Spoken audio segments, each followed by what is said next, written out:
Welcome to Inspiration Rising. My name is David Trotter, and I'm a transformation coach dedicated to inspiring women and the men who support them to rise up in life, love, and leadership.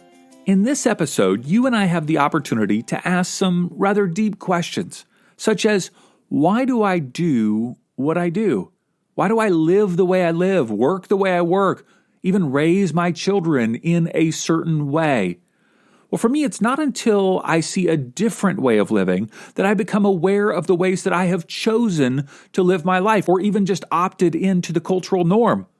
When someone else is opting out of what we might consider a cultural norm, it highlights the difference. And it causes me, and I assume you, to ask the question, why am I living the way I live? I'm excited to introduce you to Lori Beth Auldridge, host of the Elevating Motherhood podcast and founder of a nationwide movement called Yaya Mamas. She's a wife and mom who lives in Maui and homeschools their 3 girls. Now, I first met Lori Beth in the process of pulling together the 9 female thought leaders for this free online resource I've been telling you about called Cultivating Peace in Times of Dis-ease. Someone suggested Lori Beth to be included, and I was introduced to her, and I am so glad that I met her. Her life is way different than my own, but I have so much that I can learn from her. Her and her family have opted out of many things that our culture may consider normal, and I think you're going to be very inspired by her fresh perspective. And as I've mentioned, be sure to watch or listen to Cultivating Peace in Times of Dis-ease. Features 9 female thought leaders sharing their wisdom in response to the fear and anxiety of the coronavirus. The interviews include Morgan Harper Nichols, Reverend Sarah Heath, Stacey Robbins, Kate Crocco, Bailey T. Hurley, Lori Beth Auldridge, Dr. Lindsay Elmore, Christy Clover, and Kelsey Chapman. You can get all those interviews at insporising.com/peace. All right, let's jump into my conversation with Lori Beth Auldridge. Well, Lori Beth, thanks so much for taking some time to hang with me today. I really do appreciate it.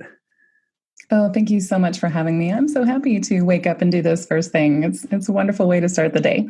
Yes. So you are in Hawaii, and we're in the midst of this coronavirus craziness, but yet you're kind of distant from a lot of people. You're already in social distancing where you live, ironically. Tell people a little bit about where you're at and how this has impacted your life. Yeah, sure. So my family and I live on the island of Maui.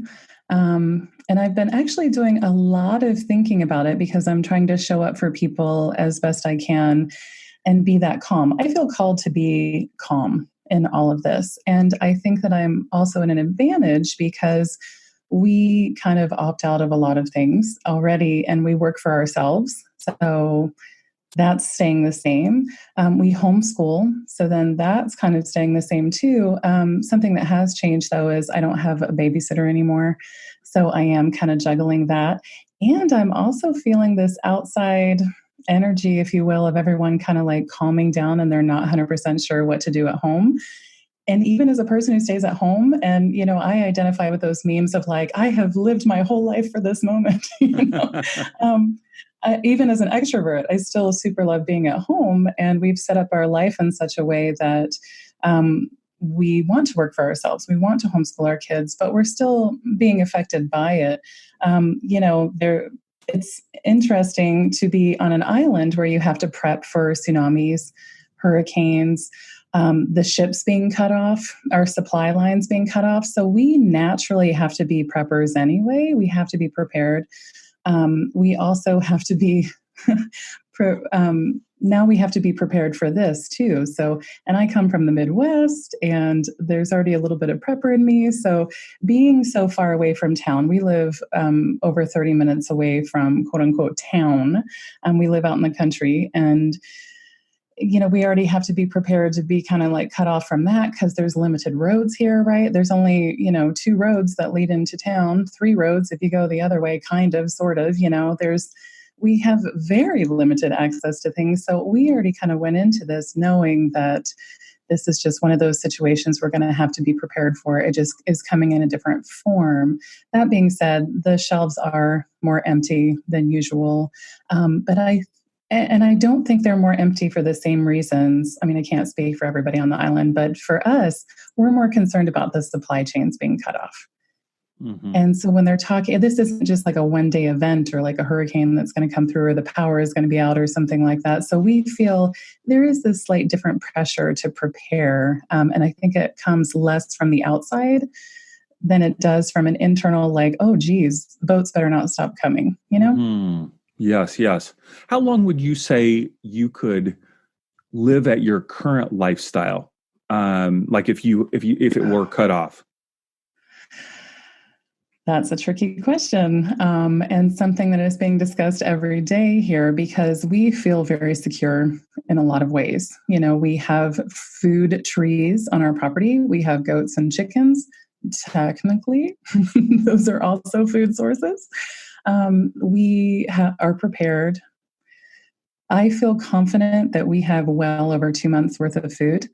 The tricky thing comes in when we also feel responsible for other people. I actually have chills all over my body just thinking about it. Ah. We have aunties. There's a different sense of ohana here. You know, we have people up the road, our elders, our aunties, that we also feel responsible for. So when we don't prep with just the five of us in mind. We prep for about 13 people. Wow. And that's because that's the reality of it. My best friend and her son live here. We have this extended family because we live so far away from our family. Mm-hmm. We also feel responsible for them. We also have animals. I mean, that's pretty crazy. But in our business of renovating homes and selling them, I actually have a hiccup this week of not being able to list our home because the avenues through which we list it are suddenly scrambling and they're not replying to emails and they're not getting back. So we had planned on putting a house on the market right now. Mm-hmm. And we're not necessarily able to do that. So there's a little bit of concern. Will the market crash? Will it not? Mm-hmm. Will it bounce back? What are we going to do about it? So in that sense, things are different. I feel pretty good for about 2 months. But in the same breath, it's day by day. Yeah, sure. But you're resourceful, right? You have a lot of resources around you, and so we'll all find our way, right? We can all be resourceful.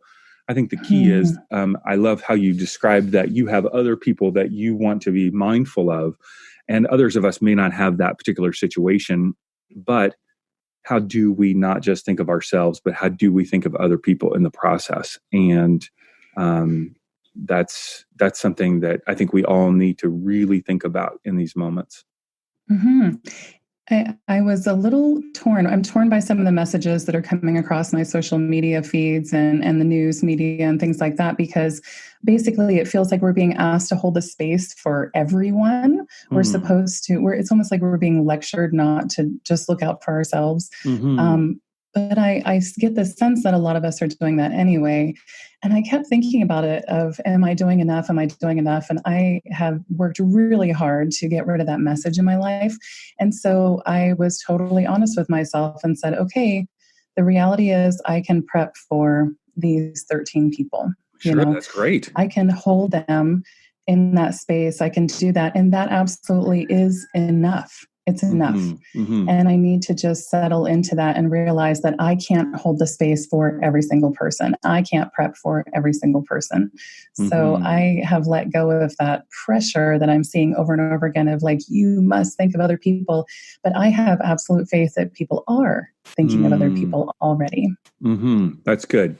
I think the challenge comes in, at least in our area in Southern California, with the amount of hoarding of resources. I think that's the challenge that I have, is when seeing that, is that I'm not sure that is thinking of others, and I don't know, it's the tip of the iceberg, it feels like a bit. So I don't feel the pressure to take care of everyone, but at the same time, I think about how are our buying choices perhaps not making resources available even for the elderly or, people that are immunocompromised that can't get out.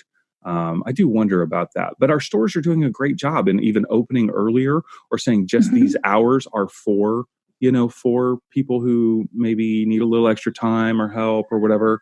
And I really appreciate that. I think that's wonderful.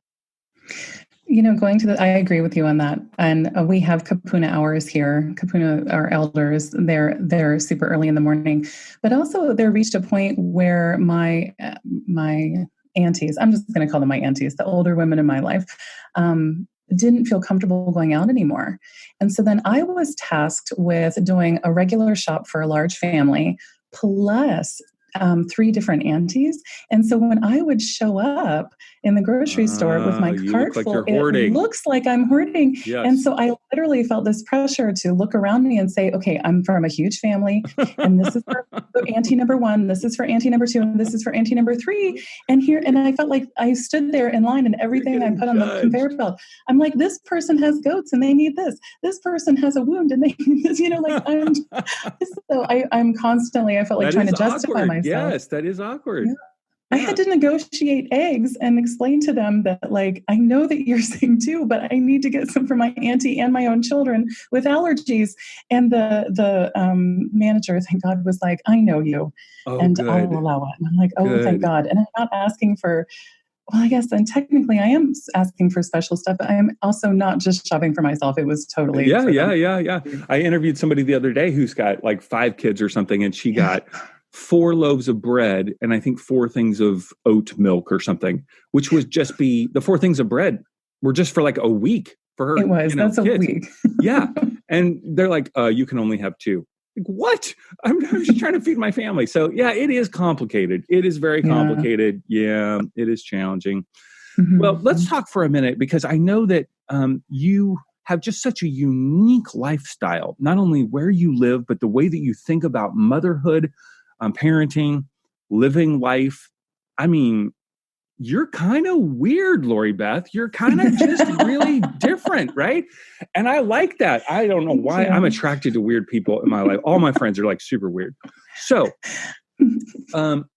did you, when you were growing up, did you envision yourself becoming a mother? Like, was that always like part of your thought of the future? Yeah. First of all, thank you so much for your honesty. I'll take that as a compliment for sure. Yes, I always knew I wanted to be a mom from the very beginning. And it wasn't just the doll, playing with dolls or playing with Barbies or acting things out or babysitting. I have always known somewhere deep inside of me that has always been my true nature. I always showed up and was like the best babysitter, not because I was trying to be, but because I was just like, man, this is the best thing ever. I can't wait to have my own kids. Every job I ever had outside of being a barista in my early 20s always revolved around children or caring for others. And it was so soul satisfying for me. So yeah, if I had to paint a picture of my perfect life, for sure, it would be a mom of 3 girls, which I have, married to the man that I have. And I want all of these things. And but I've always known that. And it feels like a lot of buildup to this point in my motherhood journey, to the point that when Chris, my husband, and I got married, our wedding invitation said, all the roads led to you. And like nothing felt truer than that statement of, it feels like this has been a build up to this point and it's been you the whole time. And so it's nice that we have that, though, for the hard times, so we can fall back on that notion of, just part of the road. Right. As you started your motherhood journey, whether it was when you got pregnant or when I don't know when it happened, but when did you start to think about motherhood, perhaps in a unique way? Sure. I always knew I wanted to be a mom. I always knew I wanted to get married, right? This is what a lot of people know. A lot of moms come into this. Not everyone, though. Some of my closest friends are like, I was thrown this motherhood thing. I did not want it.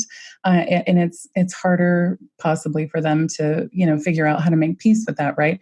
I'm not trying to make peace with something that I've always wanted. I started to view motherhood differently, though, for those reasons, that I always wanted to have a baby. I always wanted to get married. We got married. We had a baby. And then the messages started to roll in that this was supposed to be hard. You were supposed to not like this. And it's phrased in ways of like, it's okay if this is hard. It's okay if you don't feel this way. But there were so few messages of, it's okay if this is the best thing you have ever done. It's okay that if you wanted this, and then you got it and you still want it. So I keep hearing these. I have an episode about it, and on my podcast, episode 5 is the lie of convenience. And I feel like we're being asked to look through motherhood through the lens of convenience, like buy these things, it'll make your motherhood journey more convenient.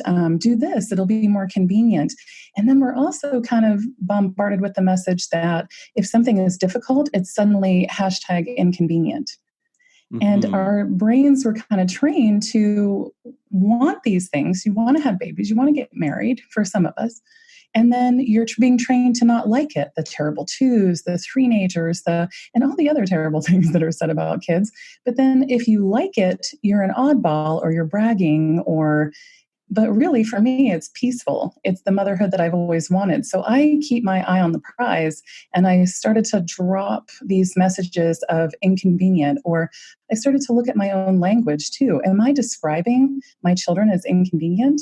Because that's a really cruddy way to feel growing up. Me as a child, I wasn't immune to the messages that my parents presented to me or other adults. I knew if teachers liked us or not. I knew if my mom was enjoying me in that moment or not, And then we take these on, and then we're asked to unpack all of this later.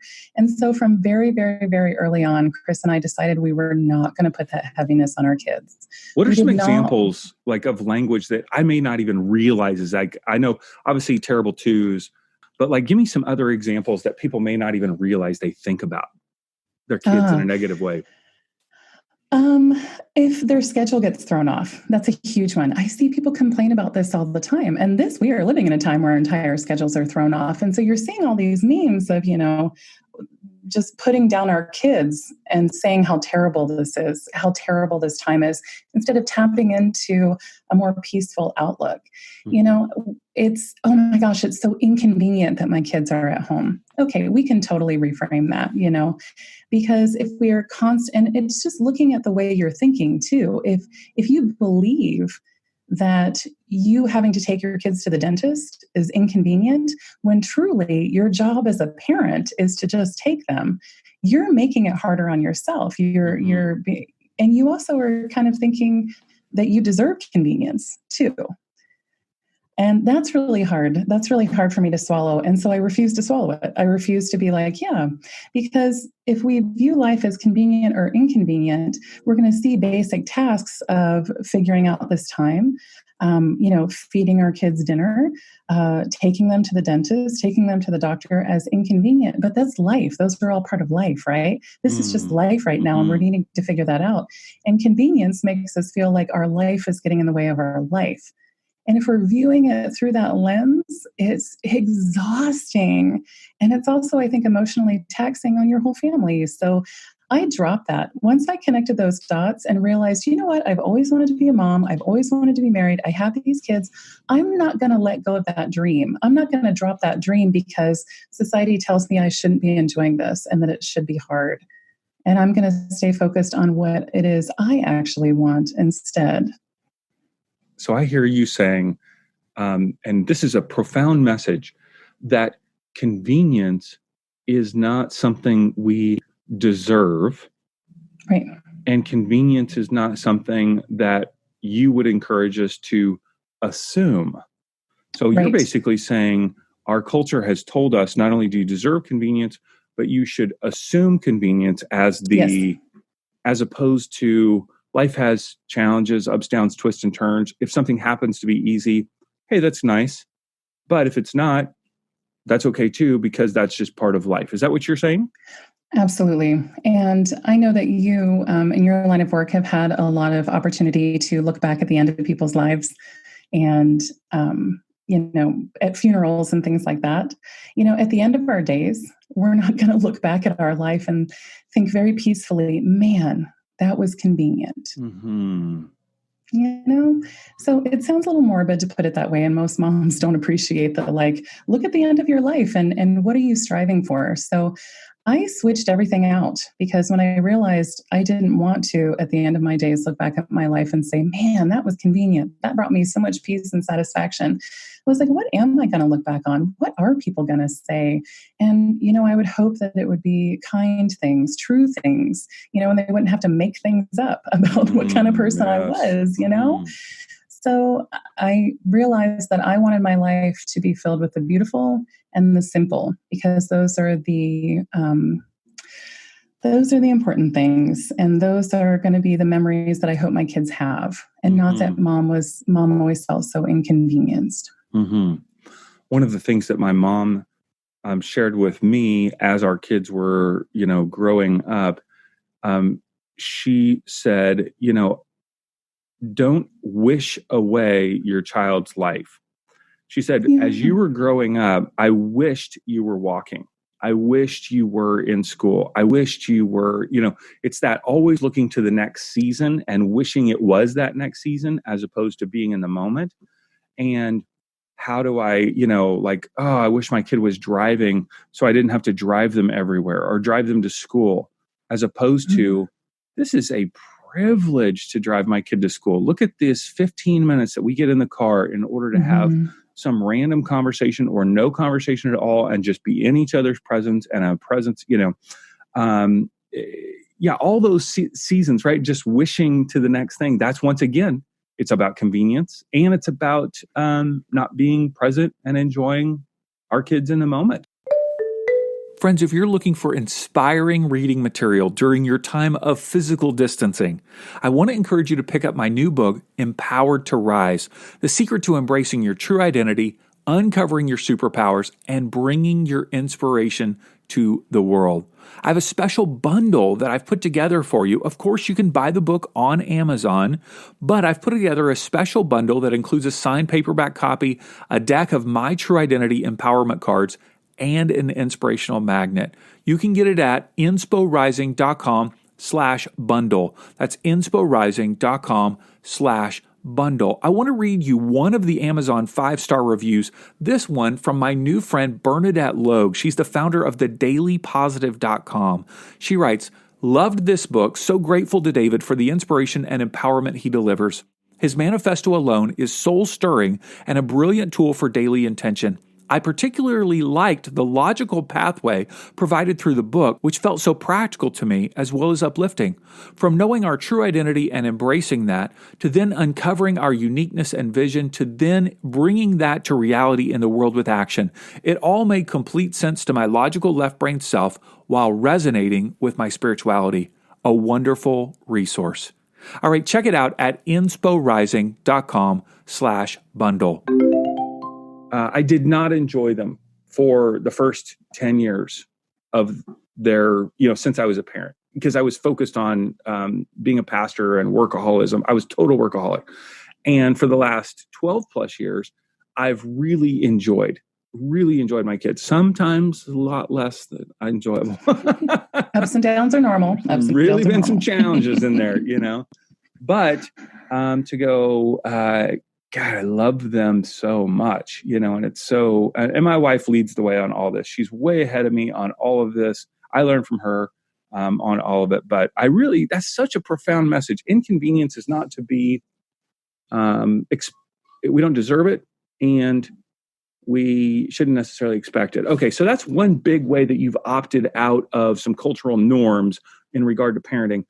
Talk to me about some other cultural norms that you may, maybe normal for you, but for other parents, it'd be like, what the heck? This is crazy. I don't even, give me some examples. Like, obviously you're homeschooling. That's pretty wacky for a lot of people. I know it's normal for you. That's super wacky. We know that. Okay. That's crazy. Now we're all doing it. That's funny. Anybody who's judged homeschool, I love that. Anybody who's judged homeschoolers, you're all doing it now. And I'm connected to a lot of pastors on social media. How many pastors have judged televangelists? And now they're all televangelists. They all have hilarious. to be. Yeah, it's really funny. Okay, so what other ways have you opted out? Well, we work for ourselves, and you don't think that that's so strange until you realize that we don't live for the weekend. I mean, what is a weekend to us? It just doesn't. I mean, we work 7 days a week. We work from sun up to sundown, but with lots of breaks in between. And you don't know how strange that is until times like this, when everyone's like, how do you homeschool your kids? It has to be Monday through Friday, 8:30 to 3. And I know we talked about that the other day, but no, it doesn't actually. You can homeschool from like 6 to 9 p.m. if that's what suits your family So we prioritize what's right for us. And for us, for many years, with 3 small children back to back, our kids, as of last week, are 6, 4, and 3. Sleep is a big priority. So we prioritize that. But we also have the option to do that because we work for ourselves, because we homeschool. We opt out of all schedules. In fact, we pretty much buck any sort of schedule. But living on Maui, that's really convenient because it's basically expected for people to be at least an hour late. So it really works out. We just embrace that. We love our kids. We actively, and everyone does. See, that's not opting out. But we have made a pact basically to never make fun of our kids. Or try not to, to kind of step out of that because it never felt good to us growing up, coming from adults or other kids. And we don't want to teach them that, it's okay to make fun of other people or be the butt of people's jokes. So we try really hard. And you would be surprised at how hard that is, because the narrative is to make fun of your kids, to post memes about them, to why my kid is crying, and then to try to find camaraderie in that. It actually ends up making us feel yucky instead. So we have said, to each their own, but that's not the way that we're going to approach our children. Sure. We don't drink. And in the mommy wine culture, people are like, let's get together for wine. And I was like, or sparkling water, but we made that decision not to drink. And you don't realize what a social leper you could become, if you will, if you don't drink. And why don't you drink?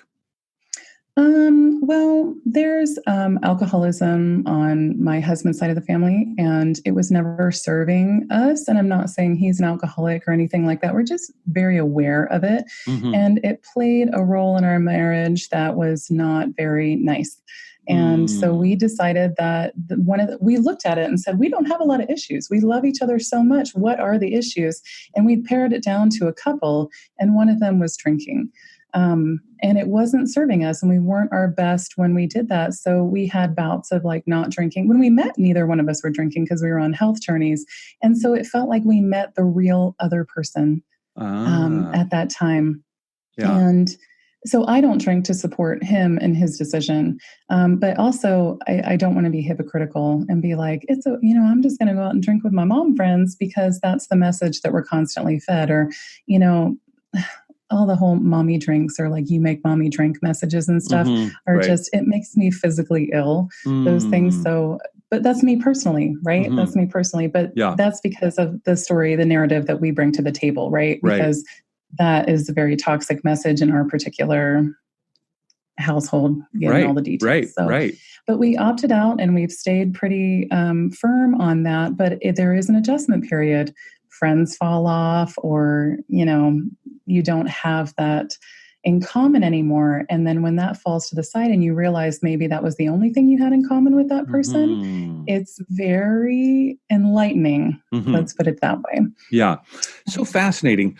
I grew up in a very conservative home where alcohol was not present. I think I saw my parents have some wine maybe once or twice. And I didn't grow up with that as a part of my life or my college experience. And my wife had some negative experiences around drinking in high school. And so not that I haven't had alcohol, it definitely, if I have half a margarita, I am stabbing the plate trying to find the food. I'm that big of a lightweight. And I haven't had I don't even remember the last time I had a drink, because my wife and I have basically just said the downsides are so big than the upsides. And we've had multiple people surrounding us that have had DUIs, and the downsides and I realized the coping mechanism that it is. And we are odd as well. We're out places, and it's I just don't even think about having a drink. It's just not even part of my deal. But that people just go to that automatically. It's such a powerful, coping mechanism. I really see it as a coping mechanism. I understand you can enjoy the taste and all that kind of stuff, but and I have different coping mechanisms, for myself. But anyway, we are in a similar situation, and it is really odd. It's really odd to be the people that don't drink. Yeah. But there's a growing movement I have seen of people that are sober. To the point that there are dry bars, and to the point that there are zero proof menus at restaurants. And it's not unusual to go and ask for their zero proof menu, which basically means non-alcoholic drinks.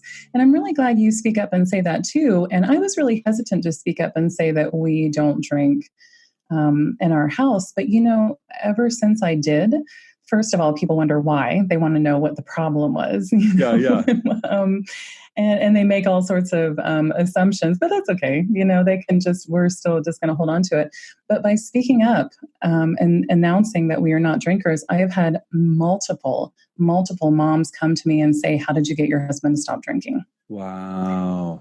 And so I think by speaking up and saying that and sharing things with them, and them feeling safe, like they need an outlet. There are tons of families out there who there's a drinking problem some way, somehow, or something that not necessarily is like a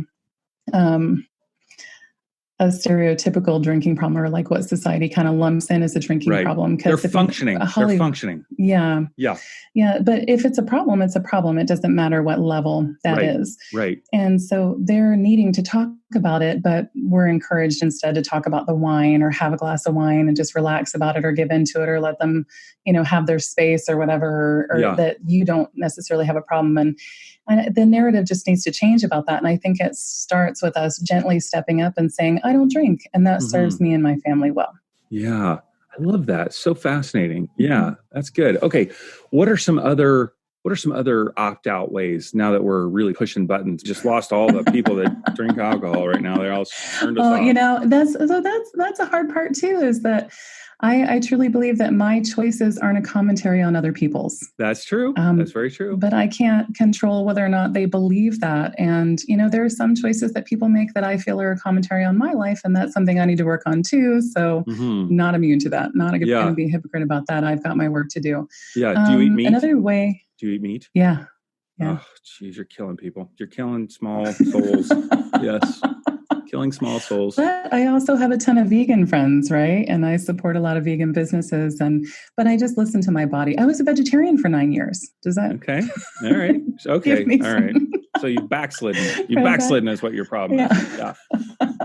Something like that. So another way I realized that we're really super odd, if you will, or opted out, is that my husband and I don't sleep in the same room.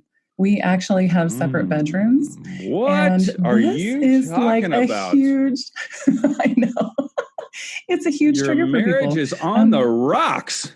I know. This is what people assume. And I swear, I have an episode dropping in a couple of weeks about sex after babies, and you'll see that we're fine. Oh my. But it's really interesting because people assume we have a problem or that we don't like each other. But the truth is we are honest with who we are. I'm a morning person. Love waking up early. I wake up at 5 a.m. every day. I woke up at 4:30 a.m. today naturally. My husband is a night owl. Sometimes he doesn't go to bed till 12:30 or 1. Can you imagine if we were forcing ourselves to sleep in the same bed? We're also bed sharers. Oh my gosh, look out. We share beds with our children. And we have 3 children, so we basically play musical beds. And we're fortunate. We have 4 beds to choose from, big beds to choose from. So we just kind of bounce back and forth to try to get everyone as settled as quickly as possible. Because years ago, 6.5 years ago, we decided sleep was a priority, and we weren't going to conform to what that looks like for the rest of society. It's like the kids are in their room, they're in their cribs, they're shut the door, lock it, whatever you have to do to separate out. And we're just not those people. So we bed share, although the kids do have the option to sleep in their own bed if they want. And then we also divide and conquer, and then are true to our own personalities. I'm a morning person, he's a night owl. And we're not going to force the other person to try to get good sleep with the light on while he reads or watches a movie when I am in bed by 7:30. Yes. Oh my goodness. I have read quite a few articles of the growing movement of couples sleeping in separate beds because of oftentimes snoring can be a huge issue. Yeah. Or the schedules, like you said. Our daughter was at college, so she had a queen bed in her room, and I started sleeping in there because I feel more comfortable with the tossing and turning, like all these things. My wife gets up at 4:30 to work out before work, and I get up around 6:30 or something like that. So we were sleeping that way for a couple months, and sometimes I would, go back to our bed. I don't know. It just whatever felt comfortable. It felt a little odd. I can't believe I'm saying this publicly. I feel like I'm a total loser, not sleeping in the same bed as my wife. But then, what happened, Lori Beth, is my daughter came home from college because of the coronavirus. She said, "Get out of my bed. Go back to your own bed." And so now, sleeping back with my wife again, and it's fine. I enjoy it. It's all good. But yeah. Yeah, it's very interesting, though. I love that you admitted that too. And it's funny because it seems like a growing trend, but then I've read things that say that up to 45% of couples actually don't sleep in the same room, and that this is super common, that people just don't come out and say it. I don't think people want to talk about it. It looks like it's a trend. Yeah, mostly it feels like a trend of people coming out of the closet and saying, I think so. Hey. Yeah. And, when I was a kid, there was a season in life, I was an only child, and I actually had 2 bedrooms. I don't know why my parents did that, but I had 2 bedrooms in the same house. In the middle of the night, if I wasn't feeling like I was sleeping well in one bed, I would go to the other bed. I don't know why. So I tell my wife that's one of the reasons why I do this. Yeah, nice to have that option, though. I mean, I'm trying to picture it. So anything outside of the norm of what we perceive to be what every single family in America is doing, it takes us a minute to wrap our minds around that. So as you were telling that story, all of a sudden I was like, what would I do with 2 rooms? Or is that necessary? Or what? And then you're like, if I wasn't sleeping well, you know what? If you were going to get good sleep and that means you bouncing between beds, awesome. Sleep, sleep, sleep, sleep, sleep. Yeah, well, it's nice that you're honoring the individuals in that too. And you're saying, this is what I need. She's saying, this is what I need. And then you're not forcing each other to fit this idea of what we think all American families are doing. Can you imagine? Do you know any couple that goes to bed at the exact same time and wakes up at the exact same time? Oh, I don't know. I'm not in their bedroom, so I don't know. We see that's what culture tells us they do, though. Right. But, and then that creates a lot of drama and turmoil, internal turmoil for moms who think, oh gosh, I'm not conforming to normal things that society does. Or, we're beating ourselves up over things like the fact that we're supposed to be sitting down at 5 p.m. to a homemade dinner every night as a family and having deep conversations without devices. And if you have anything outside of this perceived normal, then you're beating yourself up because you're not able to conform to that. And the truth is, there is no cookie cutter family. There is no standard, if you will. And I don't think that there should be. I think that the standard should be, you should take care of yourself. You should take care of your family. Show up in the moment, be present, figure out what it is you need.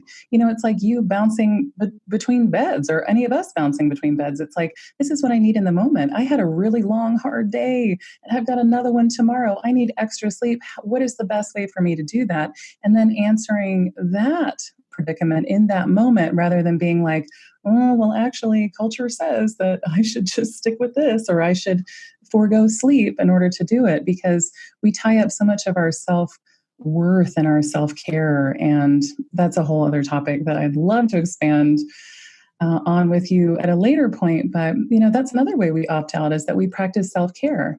This is kind of a newer thing in our marriage, but we do it, and we do it with zero shame. It started off with me getting a cup of coffee after lunch, no matter what. And I did not realize how much that I was putting off my own self-care and taking care of myself. But again, these are narratives that are fed to moms all the time. Oh, you can't go to the bathroom by yourself. Oh, I haven't had a shower in a week. I take a shower now. I fell into that. I fell into that martyrdom mindset for a long time. And I was like, no, I created a new rule for my kids. When mommy is going to the bathroom, you will wait. Mommy is taking a shower right now, and that's okay. But it all started off with that 1 cup of coffee after lunch, no matter what. And I spent an entire month working on that. And you would not believe the tears that I cried over, like, I deserve this cup of coffee. Or everyone was just so used to mommy just going to the point that I was going to pee my pants because I would stop for potty breaks for everybody else but me. you know, or we're bouncing. One day we were out running errands during this month. We were working on that. And I said, I'm getting a cup of coffee after lunch, no matter what. We'd had lunch in the car on the go. And I said, let's swing through like one coffee drive-through that we have on the island, which is literally 3 minutes down the road if there's a light. And we should do that. And my husband's like, can't we just keep going, get going? Can't we just have it at home? I said, no, because when we get home, this one's going to melt because she needs a nap. This one's going to need to nurse. This one's going to need to do this. No, I am getting my coffee after lunch no matter what. And we pulled through that drive-through. And by the time we pulled out and mommy had her coffee, that was a huge breakthrough moment right there. And that I was like, no, we are going to meet our needs when we need them. And why wouldn't we stop for me? Why? Am I not worth the 6-minute loop out of our way to get something that I want and or need? So from that point on, we started recognizing that all of our family has needs and wants and started making more space for that. And it involves a lot of self-care. So we don't pressure the other person when they sit down to look at something on their phone or read or just zone out for a second. We're not like, you need to get up and help me clean the living room. You need to get up and help me cook the dishes. Do the dishes or cook, you know, you don't have to do that. We're recognizing that that person isn't lazy. And we're making space for them to not be lazy too, right? We believe that the other person isn't being lazy. Instead, we believe that they're showing up and trying their best. And then we also believe that they're taking breaks when they need it, not when the other person says they need it. It really sounds like you're believing the best in other people. Like I'm hearing that message coming through, not only about your kids, but about your spouse and about others. Yeah, I do with my whole being. But that's a family value that we have too, that we bring to the forefront. It's part of the secret sauce of my mom's group too. I believe, despite the fact that our beliefs, our core, and our values and our politics and everything are so different, I believe wholeheartedly that every single one of my mom friends is showing up the best they can in that moment. And making space for that, holding space for that, allows them to just be them and have their down days, their up days, all of that, and for us to work through that. But I really, really, really, after lots of years of thinking about it, think that that is the secret sauce, is not just talking about holding that space, but actually holding that space. Very empowering. Very empowering. All right. So I want to make sure that people can get more of what you are sharing.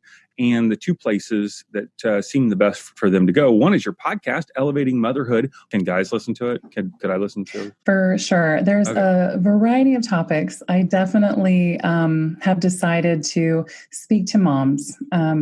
And so I'll say mom, but it could be parent. It could be anybody for sure. And one of my most downloaded episodes is actually Intro to CBD. And you definitely don't have to be a mom to listen to that episode of explanations of all this stuff.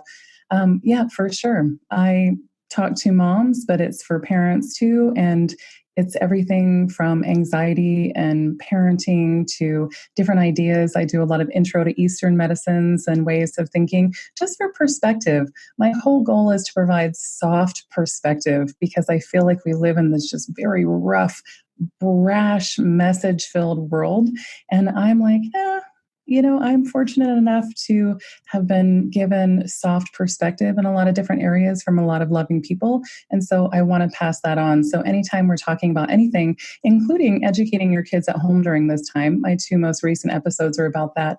It's not about providing a color-coded to-do list. It is about soft perspective and a way we can approach this and be gentle with ourselves and our children. And you have a community, a worldwide community of yayamamas.com. What is that all about, and how could that benefit listeners? One of the wonderful things about Yaya Mamas is the guided journal section. In fact, I'll be talking about that this week on the podcast, and how that can change your life in just 5 minutes a day, and aligning your actions and your values and figuring out what it is you need out of life. So there's a ton of topics on there, like alone time, finding me time, date night, connection, transitions, family fun, all of these things. So if you want more of something in your life, we have to be real with the fact that this takes time. It's not an overnight fix. So they're just these wonderful, short 5 minutes a day journal prompts so that you can spend an entire month thinking about something that you want more of in your life. So if you feel like you can even work on mom style. That was one of my favorites.